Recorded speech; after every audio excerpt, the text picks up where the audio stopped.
अश्वत्थामा भागने लगा पीछे पीछे, अर्जुन आगे आगे, अश्वत्थामा व्याकुल से भयभीत होकर के अश्वत्थामा ब्रह्मास्त्र चला दिया अर्जुन के ऊपर।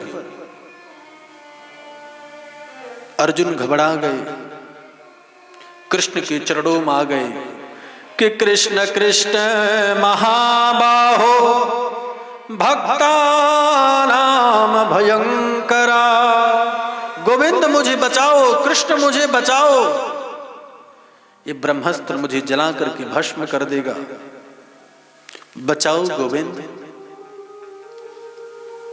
मेरे कन्हैया ने कहा अर्जुन, कभी कभी लोहे का काट लोहा ही होता है,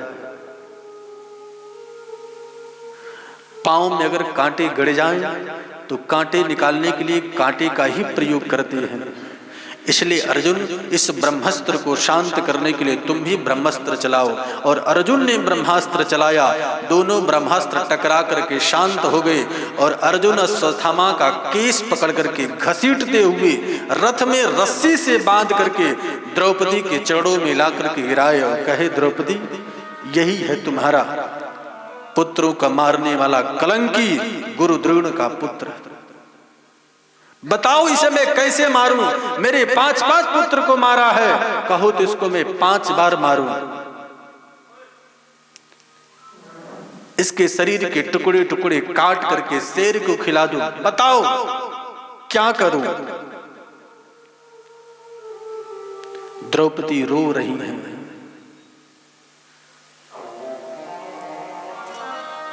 रोते रोते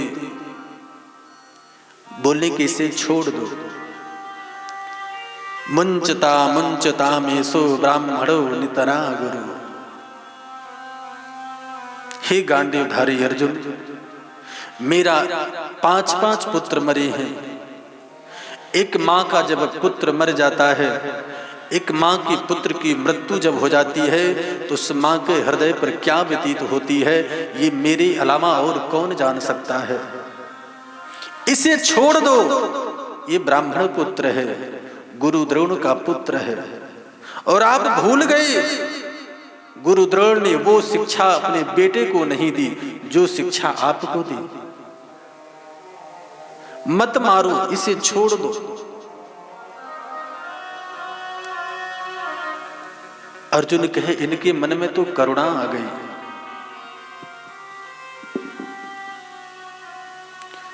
राजनीति में करुणा का कहीं जगह नहीं है मेरे भाई। राजनीति में तो जो जैसा करता है उसके साथ वैसा व्यवहार करना चाहिए। अर्जुन ने अपने बड़े भाई युधिष्ठिर से पूछे, भैया इसका क्या करना चाहिए? युधिष्ठिर धर्मराज बोले कि शास्त्रों में जो वर्णन आता है सो करो। भीमसेन बोले कि अर्जुन अगर तुम नहीं मारोगे तो इसे मैं मार दूंगा। नकुल सहदेव बोले, बड़े भैया सही कह रहे हैं, इसको मारने से कोई पाप नहीं लगेगा, मार दो इसे। द्रौपदी कहती है छोड़ दो, भीमसेन कह रहे हैं मार दो। बिल्कुल नीरव शांति है। हमारे द्वारकाधीश सामने खड़े हैं। अर्जुन भगवान के चरणों में जाकर के प्रणाम किए, हे द्वारकाधीश मुझे मार्ग दिखाओ, मैं क्या करूं? तुम भी कुछ बोलो, हमें क्या करना चाहिए, मार्ग दिखाओ। भगवान बोले, अर्जुन अगर तुम मुझसे पूछते हो तो मैं यही कहूंगा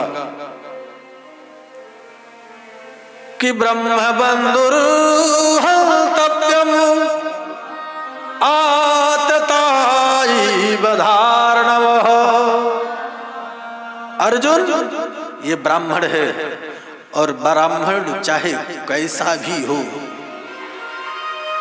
उसको मारने का किसी को कोई अधिकार नहीं है, क्योंकि ये ब्राह्मण है। ब्राह्मण चाहे जैसा भी हो उसे मृत्यु दंड नहीं देना चाहिए। और अर्जुन बालक का हत्यारा, वो चाहे कुछ भी हो उसे मृत्यु दंड देना ही चाहिए। उसे 9 मारने से पाप लगेगा, उसे मारना चाहिए। इसलिए अर्जुन इसको मारो भी और छोड़ो भी। भीमसेन बोले वाह महाराज, आपका जैसा न्यायाधीश हो जाए दुनिया में तो संसार का कल्याण हो जाए। मारो भी और छोड़ो भी, ये कैसा न्याय हुआ? अरे एक बात बताओ, मार दो या छोड़ दो।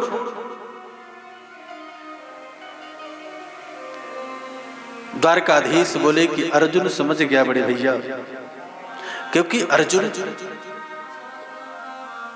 गीता श्रवण किए हैं। अर्जुन समझ गए। अर्जुन ने आए और अश्वत्थामा के जन्मजात से माथे पर मणि है, उस मणि को निकाल दी।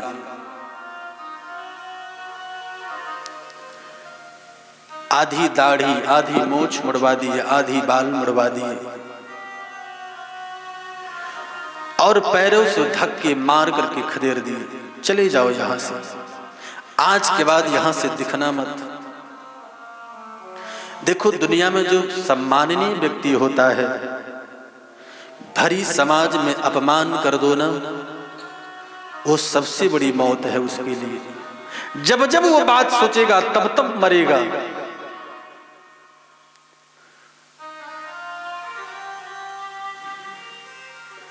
आधा बाल आधी दाढ़ी आधी मूंछ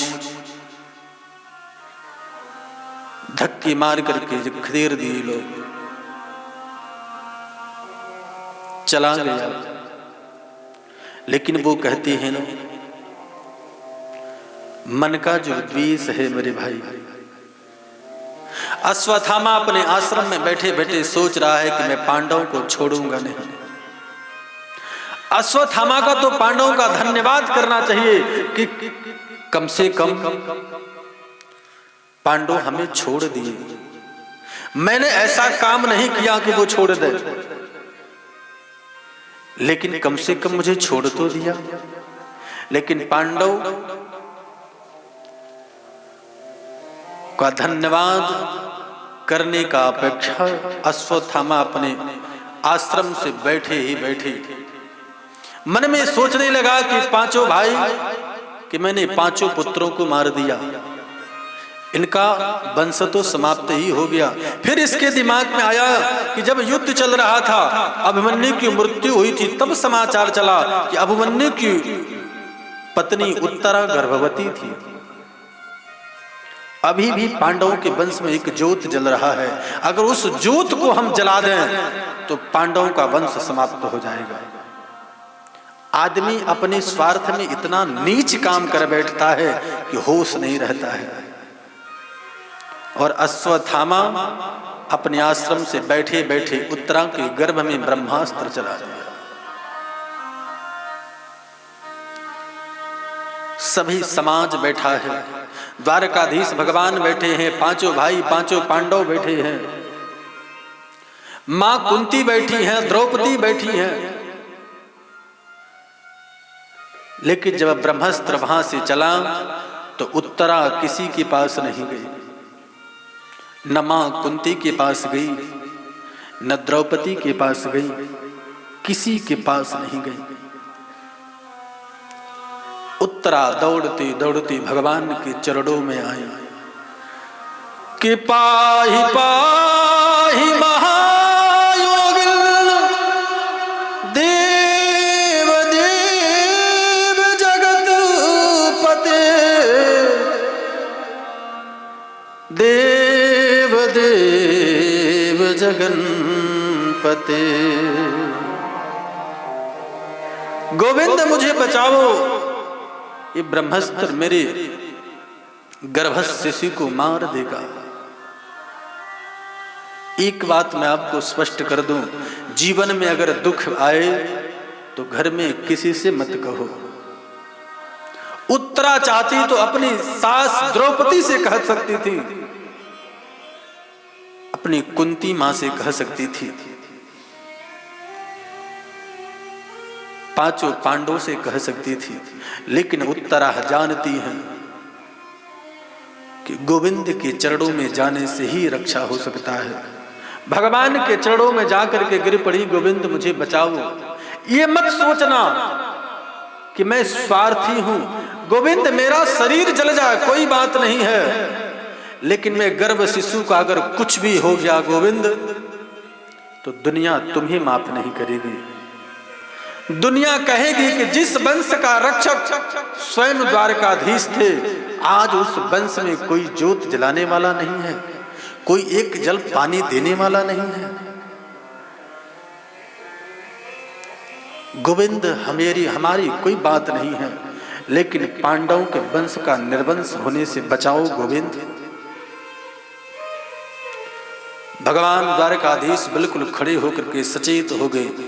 उत्तरा, तुम बिल्कुल चिंता मत करना, मैं तुम्हारे सामने हूं। गोविंद मुझे बचाओ, मुझे बचाओ, मेरे गर्भस्थ शिशु को बचाओ।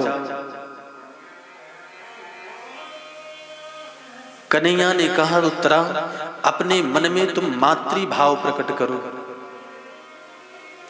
और उत्तरा ने अपने मन में मातृभाव प्रकट किया और भगवान सूक्ष्म शरीर लेकर के उत्तरा के गर्भ में प्रवेश कर गए और अपने चक्र सुदर्शन से उस ब्रह्मास्त्र को शांत किया। एक रूप से भगवान बाहर हैं और एक रूप से उत्तरा के गर्भ में हैं, और बाहर से कह रहे हैं, बेटी तुमको कैसा लग रहा है? उत्तरा बोली, गोविंद मैं बिल्कुल ठीक हूं, मैं स्वस्थ महसूस कर रही हूं, किसी को कुछ पता नहीं चला। लेकिन वो कहते हैं ना कि भगवान के सामने भक्तों का बात नहीं चलती, वैसे ही भक्त के सामने भगवान